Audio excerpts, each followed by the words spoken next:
The moment my brother-in-law slid a folder across the dinner table and said, "We've had a lawyer look at this. You should probably find somewhere else to stay by the end of the month." I didn't cry. I didn't raise my voice. I just looked at my sister, my own sister, and watched her steady her plate like it was the most interesting thing she'd ever seen. That was the moment I knew exactly what I had to do.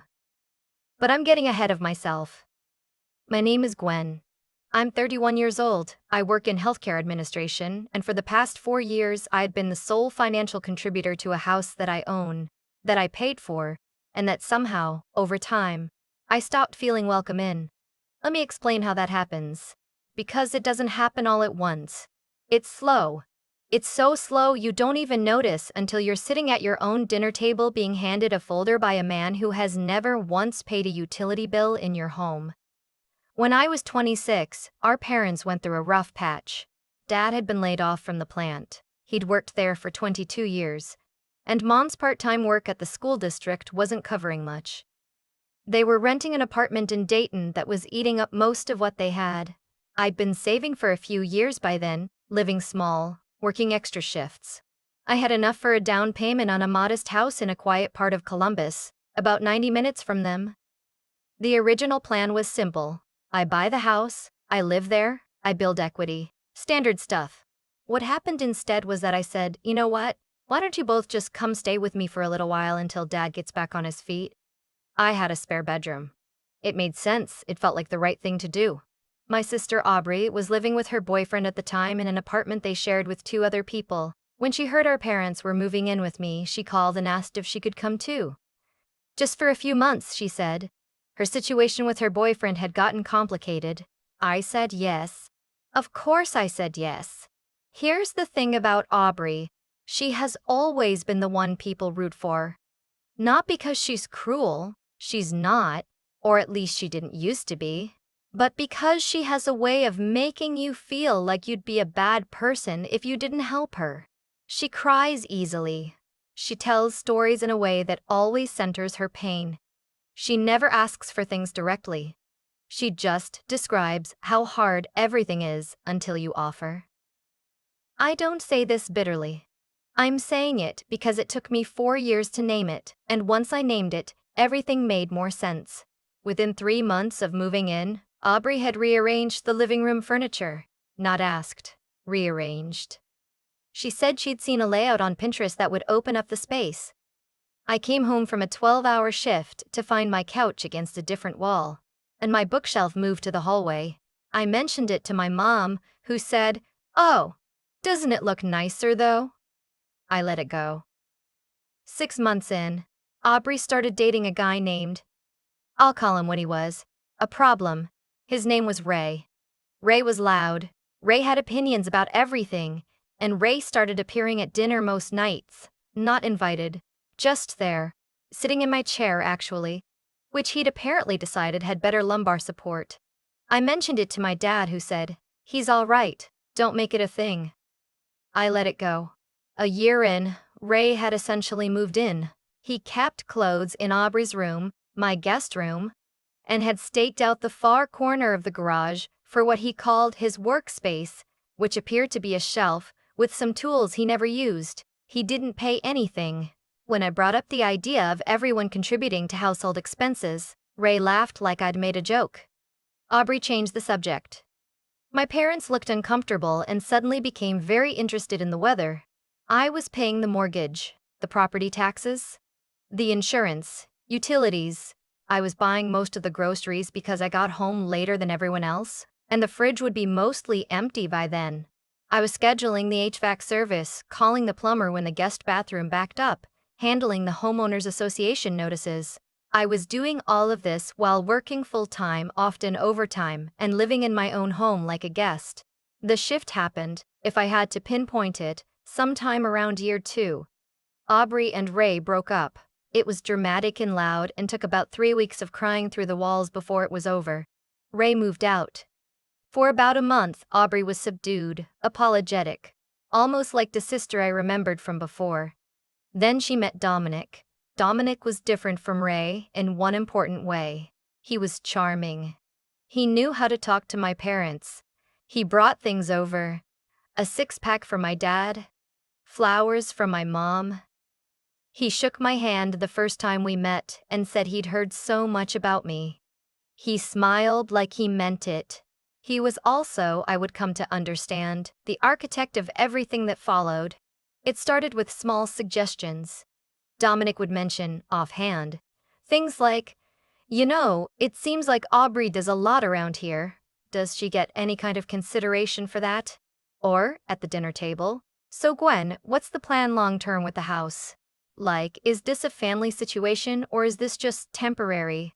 He asked questions the way lawyers ask questions, like he already knew the answer and just wanted you to say it out loud. My parents started to shift. I noticed it first with my mom. She began referring to the house differently. Not Gwen's house or even the house, just home. As in, we're finally home. Or it's nice to have a real home again. Small word. Big implication. My dad started having opinions about the yard. He'd worked manual labor his whole life and had strong feelings about how grass should be cut and when. I have no problem with that. What I had a problem with was when he started saying things like, when this is our house someday, I'm going to put in a proper garden bed. I didn't say anything. I told myself he meant it as a figure of speech. I started keeping a folder. Not because I expected to need it. Just because something in the back of my mind said, document this. I kept records of every mortgage payment, every utility bill.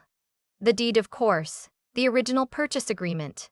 I kept emails, I saved a few voicemails. I'm not sure what I thought I was building toward. I think part of me just needed proof, for myself, that I wasn't imagining things. The dinner happened on a Sunday in March. My mom had made her pot roast, which she only does for occasions. I remember thinking that was odd when I smelled it from the driveway. I came in, washed my hands, sat down. The four of them were already seated. Aubrey and Dominic side by side across from me, my parents at either end. Dominic had a folder in front of him on the table. Cream-colored. From an office supply store. I noticed the folder. I didn't say anything about it. We ate. We talked. Nothing unusual. My mom asked about my week. My dad talked about some sports thing. Aubrey mentioned she was thinking about going back to school, which she mentions roughly every 4 months and has never done. Then Dominic cleared his throat. So, he said, we've actually been doing some thinking. About the living situation. About what makes sense going forward. He opened the folder. Inside were some printed pages. I couldn't read them from where I sat. We had a lawyer look at a few things. Property rights, cohabitation, that kind of thing. I looked at my sister. She was looking at her plate. The thing is, Dominic continued, Aubrey's been here a long time, your parents too. There's a case to be made, legally, that long-term residents have certain rights, especially when they've been contributing to the household. I said, very calmly, contributing how? He smiled. Cooking, cleaning, maintenance, emotional support. Those things have value, Gwen. I looked at my mom. She was turning her fork over in her hand. I looked at my dad. He was looking at the table. We think, Dominic said, it would be fair for everyone if you found somewhere else to stay. Give the family some space to breathe. You could still have a stake in the property, we'd work out the details. By the end of the month, Aubrey said, still looking at her plate. Her voice was quiet.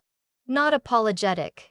Just quiet, the way you are when you've rehearsed something and are trying not to show it. There was a silence.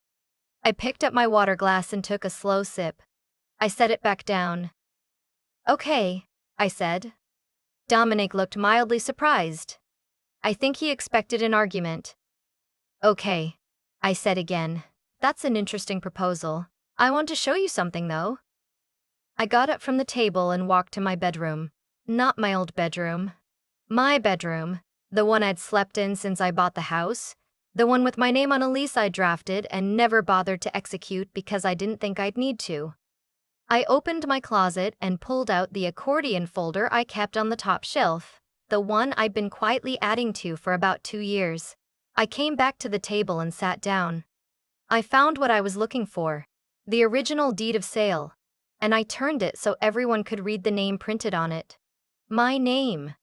My full legal name. The house I purchased in my name alone with my down payment, financed through my bank, insured under my policy. I own this house, I said. Not in a family sense. In a legal sense. There's no cohabitation agreement, there's no shared lease, there's no documentation of any contribution to the household by anyone at this table besides me. I looked at Dominic, whatever lawyer you talk to, and I'd be curious to know who that was. They would have told you that what you're describing is not how property rights work. Long-term residency doesn't create ownership, especially not when the owner has been present the whole time and hasn't consented to anything in writing. Dominic's smile had gone somewhere. What it sounds like to me, I said, is that someone has been doing some wishful thinking. And I want to be very clear, this is my house. My name is on the deed, and I am not going anywhere. My mom said quietly, Gwen? I'm not finished, I said. Not harshly, just clearly. I have been paying the mortgage on this house for 4 years. I have covered utilities, taxes, insurance, and maintenance. I have never asked anyone at this table for a cent. I let everyone stay here because I wanted to help my family. Because that's what you do. I paused. I would like everyone to understand that my generosity was not a transfer of ownership. Aubrey finally looked up. Her eyes were red. I don't know if it was guilt or anger or something else entirely. I used to be able to read her face. I couldn't anymore. So what does that mean? She said. It means I'd like Dominic to leave tonight. He doesn't live here. He has never paid anything here. He has no standing to be at this table presenting me with folders. I looked at him. I'd like you to go. He started to say something. I held up one hand. Please, I said. He left. I'll give him that. He actually left. He picked up his folder, pushed back his chair, and walked out the front door. Aubrey looked like she might follow him, but she stayed. The 4 of us sat there. The weeks after that were the hardest part, not because of the confrontation. That, oddly, felt like releasing pressure from something that had been building for a long time. The hard part was the aftermath. The quiet. My mom making coffee in the morning without saying much. My dad watching TV in the living room like nothing had happened. Aubrey moving around the house like a ghost. Nobody apologized. That's the part that got me. Nobody said, I should have stood up. I should have said something. My mom told me 2 days later that she thought Dominic had gotten in Aubrey's head and that she hoped we could all move forward. She said this the way you say something when you want the conversation to be over. My dad said, you handled yourself well. That was it. That was the whole thing. Aubrey said nothing to me directly for 11 days. 11 days in the same house. We passed in the hallway. She made food. I made food. We washed our own dishes. It was like living with a stranger who had her face. On the 12th day, she knocked on my bedroom door. I said, come in. She stood in the doorway and looked at the floor for a long moment. I knew it was his idea, she said finally. I knew it was wrong. I wanted it to be different. I wanted to feel like this was ours. Like it was the family's. I sat with that for a second. I know, I said, but it's not. She nodded. She didn't cry, which surprised me. She just nodded and said okay and went back to her room. I want to be careful here because I know how this kind of story can go and I don't want to overstate what happened. My parents are not villains. They're tired people who got used to something comfortable and let themselves believe it was permanent. My sister is not a monster. She's someone who fell for a guy who had ambitions that didn't belong to him and convinced her to carry them forward. They all made choices I didn't like. They let me down in a specific and real way. But here's what I decided. After a lot of quiet thinking in the weeks that followed, I was not going to let one terrible dinner define the rest of my family's story. I sat down with my parents separately. Not to relitigate but to be honest. I told my dad that I needed him to understand, really understand, that this was not a shared property. That when he talked about the house as though it would pass down differently, it put me in an impossible position. He was quiet for a long time. Then he said, "You're right, I'm sorry." I got comfortable. That was more than I expected. My mom cried. She cried in that way she does, where she's crying for several reasons at once and none of them are the one she'll name. She said she was sorry. She said she'd never meant for things to get so sideways. I believe her, mostly. With Aubrey I took more time. We didn't resolve it in one conversation. We probably went back and forth 4 or 5 times over a month or so. There were nights I still felt the sting of watching her look at her plate. There were nights I think she was ashamed in a way she didn't know how to articulate. We're not where we used to be. But we're talking. Dominic, to no one's surprise, did not last much longer after that. Aubrey called it off about 6 weeks later. She didn't tell me why exactly. I didn't ask. Here's the part I keep coming back to, though, the part I want to be honest about. I almost didn't speak up. When Dominic started talking at that dinner, my first instinct was to go small, to say something vague and non-committal and go to my room and cry and figure it out later. That is what I have done historically when conflict shows up. I go quiet. I process privately. I give people the benefit of the doubt long past the point when that benefit is warranted. What made me get up and get that folder wasn't rage. It wasn't some sudden burst of confidence. It was this very simple, very cold thought: if I don't say something right now, this becomes the version of events. That's the thing nobody tells you about these situations. It's not about winning. It's not about proving a point. It's about the record. About what stands as true. If I had walked away from that table without saying anything, the narrative would have shifted. The story would have become, Gwen agreed to consider it. Or, Gwen didn't object. Or, eventually, in someone's retelling, Gwen was always fine with it. I was not fine with it, and I needed that to be on the record. My sister found an apartment in March. My parents are still here for now. That's a different conversation that we're having slowly and honestly. I'm not rushing it, and neither are they. There are conditions now, spoken ones, that didn't exist before. That feels better. It feels like something I can actually live with. The house is quieter. I come home from work and it smells like whatever I cooked last, not whatever 4 other people happened to make. I choose what's on TV on Sunday nights. I leave my shoes wherever I want. It sounds small. It is small. But it's mine. Last month I finally repainted the living room, which had been an aggressive shade of gray that Aubrey picked out about 2 years ago, and I'd never loved but had never gotten around to addressing. I went with a warm off-white. It took a weekend. I did it myself. Badly in some corners, but mine. I stood back and looked at it when I was done. Paint on my hands, a little on my shirt, and I thought about that dinner. About Dominic's cream-colored folder. About Aubrey studying her plate. I thought, I'm still here. And this is still my house.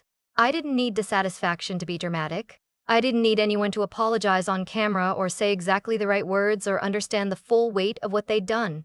I just needed to know that I'd stood up. That when it mattered, I hadn't gone quiet. That I'd gotten up from the table and gone to get the folder. That's enough. That's actually enough. I've thought a lot about why it took me 4 years. 4 years of watching my house slowly become someone else's idea of home. 4 years of letting things go, the furniture, the chair, the garage corner, the groceries. Because I told myself that keeping the peace was the same thing as being a good person. It isn't. I know that now. Keeping the peace is sometimes just postponing the moment when the truth has to be said out loud. The thing about Dominic and his cream-colored folder is that he wasn't wrong to think it might work. He'd watched me go quiet for years. He'd watched me accommodate, adjust, absorb. He made a calculated bet that I would do it one more time. What he didn't account for was the folder I'd been quietly building on my own closet shelf. Not out of suspicion, but out of some instinct I couldn't fully name at the time. Call it self-preservation. Call it the part of you that knows, even when you won't admit it yet, that something is heading the wrong direction. That instinct matters. I think it's what intelligence actually looks like in real life. Not the kind you perform, but the quiet kind that says, document this, remember this. Don't let this moment disappear into someone else's version of events. I wasn't smarter than Dominic because I read more books. I was smarter in that moment because I'd been paying attention to my own life while he'd been paying attention to what he could take from it. And Aubrey, my sister. That's the harder one. Because you can be angry at a stranger and move on, being let down by someone you grew up with, someone who knows your face, who sat at 1,000 dinners with you before that one. That's different. It doesn't resolve cleanly. What I've come to understand is that Aubrey didn't start out trying to take anything from me. She started out wanting to belong somewhere. That's a real feeling. The failure wasn't the wanting. It was that she let someone else turn that want into something she was willing to do to me at a dinner table. The choices we make under pressure when someone we love is pulling us in a wrong direction, those choices reveal character. Not permanently, I don't think. But clearly. What I had to find in myself was the nerve to say the true thing in the room where it needed to be said. Not later, not in private, not softened into something easier to receive. Right there, with everyone watching. I've spent most of my life being the one who waits, who processes, who gives people room. That night I learned that there's a version of that patience that isn't a virtue. It's just avoidance wearing a polite face. Gwen picked up the folder and walked back to the table. That's the sentence I come back to. Not the confrontation, not the outcome, just that one action. Getting up, going to get what was real. Bringing it back into the room. If there's anything I'd pass along from all of it, it's this. The record matters. What is documented, what is said out loud. What stands as true in a room full of people. That's not a small thing. Don't let the story of your life be written by people who have something to gain from the version where you stayed quiet.